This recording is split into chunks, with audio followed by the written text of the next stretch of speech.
জামালপুরে যথাযোগ্য মর্যাদায় আন্তর্জাতিক মে দিবস পালিত হয়েছে। মহান মে দিবস উপলক্ষে বুধবার সকালে পৌর ও জেলা শ্রমিক লীগের আয়োজনে শহরের পিটিআই মোড় থেকে বর্ণাঢ্য র্যালি বের হয়ে শহর প্রদক্ষিণ করে বকুলতলায় জেলা আওয়ামী লীগের দলীয় কার্যালয়ে গিয়ে শেষ হয়। পরে সেখানে সংক্ষিপ্ত আলোচনা সভা অনুষ্ঠিত হয়।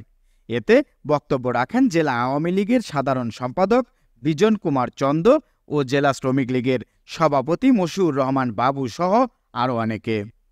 এ সময় বক্তারা মে দিবসের তাৎপর্য তুলে ধরে আগামী স্মার্ট বাংলাদেশ বিনির্মাণ ও দেশের অর্থনীতির চাকা সচল রাখতে মালিক ও শ্রমিকদের ঐক্যবদ্ধভাবে কাজ করার আহ্বান জানান।